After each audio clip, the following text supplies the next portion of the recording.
किशोर नाम का एक गरीब किसान सूरजपुर गांव में अपनी पत्नी शोभा और 2 बच्चों के साथ रहता था। किशोर गांव के जमींदार चौधरी चरण सिंह की जमीन पर फसल उगाने का काम करता है, जिसके उसे पैसे मिलते थे। सुनिए जी, राशन खत्म हो गया है, शाम को आते हुए ले आना। शोभा, बारिशों के कारण फसल भी सही से उग नहीं रही, खराब हो रही है। जमींदार साहब इसीलिए पैसे नहीं दे रहे हैं, पर फिर भी मैं शाम तक कोई इंतजाम करता हूँ। जमींदार जी से मांगता हूँ कि थोड़े पैसे अगर पहले ही दे दें तो। किशोर खेत पर पहुंचता है। फसल काफी अच्छी उग रही थी, जिसे देख किशोर बेहद खुश हो रहा होता है कि तभी जमींदार चौधरी चरण सिंह वहां आ जाता है। क्या बात है किशोर, फसल तो बड़ी अच्छी उग रही है, बस अब इसे बाजार में बेचने का समय नजदीक ही है। जी मालिक, बस कुछ दिन और फिर यह फसल बाजार में बिकने के लिए तैयार हो जाएगी। पर मालिक, अभी कुछ दिन है फसल तैयार होने में और बाजार में बिकने में भी समय लगेगा। अब मेरे पिछले पैसे सब घर खर्चे में लग गए, अब मुझे घर के राशन के लिए थोड़े पैसे चाहिए थे। जरा सी तारीफ कर लो तुम लोगों की तो तुम लोग तो सर पर ही चढ़ जाते हो। एक पैसा नहीं मिलेगा जब तक फसल अच्छे दामों में बिक ना जाए। जमींदार फसल बेचने से पहले 1 रुपया भी किशोर को देने के लिए मना कर देता है। किशोर घर आ जाता है। अगले कुछ दिनों तक किशोर को घर में खर्चे की बड़ी परेशानी होती है। किशोर तो बस इसी उम्मीद पर था कि जमींदार की फसल बिकेगी तो उसे उसके काम के पैसे दे देगा। पर मॉनसून की शुरुआत में ही मूसलाधार बारिश का कहर पूरे सूरजपुर गांव पर आ गया। लगातार 1 हफ्ते तक बारिश नहीं रुकी, जिस कारण जमींदार की सारी फसल खराब हो गई। पर जमींदार तो पैसे वाला था, इस बार नहीं तो अगली बार नई फसल उगा लेगा। पर उसने फसल खराब होने का सारा गुस्सा गरीब किसान किशोर पर निकाल दिया। कौन से पैसे हैं? कोई पैसे तुझे नहीं दूंगा। देख नहीं रहा, सारी फसल खराब हो गई है। मेरा भी तो पैसा लगा था, अब जब फसल नहीं तो काहे के पैसे? चल जा यहां से, तुझे कोई पैसा नहीं मिलेगा। बताओ जरा, एक तो यहां नुकसान हो गया, ऊपर से अपने पैसे मांग रहा है। चल भाग यहां से। पर मालिक, मैंने काम तो किया था ना, मेरी तो पूरी मेहनत लगी है।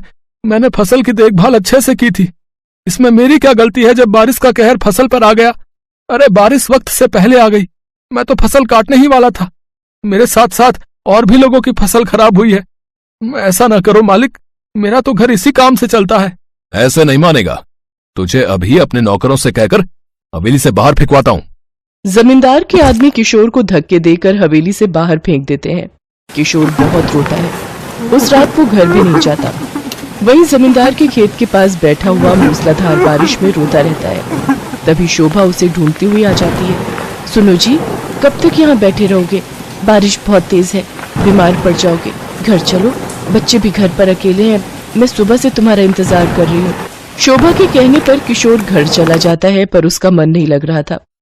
आधी रात के समय वो घर से उठकर वापस खेत पर आ जाता है और खराब हुई फसल देखता रहता है। अचानक उसे 2 आदमी एक बोरी को उठाकर ले जाते हुए दिखाई पड़ते हैं।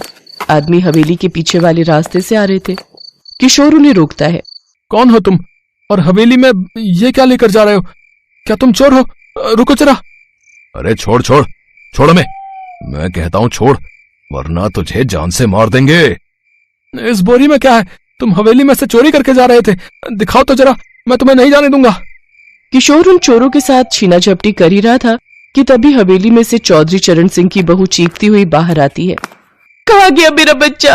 मेरा बच्चा कहाँ गया? मेरा बच्चा कमरे में नहीं है। सब लोग शोर सुनकर हवेली से बाहर आ जाते हैं। तभी घायल अवस्था में किशोर वहां खड़ा था। एक चोर भाग गया था, पर एक वहीं गिरा हुआ था। किशोर बोरी का मुंह खोलता है। बोरी में कोई और नहीं बल्कि जमींदार चरण सिंह का पोता बंटी था। बंटी, मेरा बच्चा, हे भगवान, मेरे बच्चे को ये लोग लेकर जा रहे थे। मेरी आंख खुली तो मैंने देखा बंटी बिस्तर पर नहीं है। मालिक, बड़ी मुश्किल से इसे रोक पाया हूँ। इसका एक और साथी भी है जो भाग गया। ये पीछे के रास्ते से इस बोरी में बंटी को ले जा रहे थे। वो तो मैं यहाँ पर था तो इन्हें पकड़ लिया। तुम मेरे पोते का अपहरण करके ले जा रहे थे? बताओ तुम कौन हो, मैं अभी पुलिस को बुलाता हूँ। हमने सुना था कि तुम्हारे पास बहुत पैसा है। हम इस गांव में चोरी करने के लिए आए थे, तो सबसे ज्यादा अमीर तुम ही हो, इसलिए हमने तुम्हारे पोते को उठा लिया, अब ताकि हम तुमसे इसके अपहरण के बदले पैसे ले सके। पर इस आदमी ने हमें पकड़ लिया, मेरा साथी भाग गया है। चौधरी चरण सिंह के सामने सारी सच्चाई आ जाती है। उसे अपने ऊपर बहुत पछतावा होता है कि वो जिस गरीब किशोर के पैसे मार रहा था, आज उसी ने उसके घर के चिराग को बचा लिया। चौधरी के बहू बेटा और पत्नी भी किशोर को धन्यवाद कहते हैं। चौधरी चरण सिंह किशोर से माफी मांगता है और उसकी मेहनत के पैसे उसे देता है।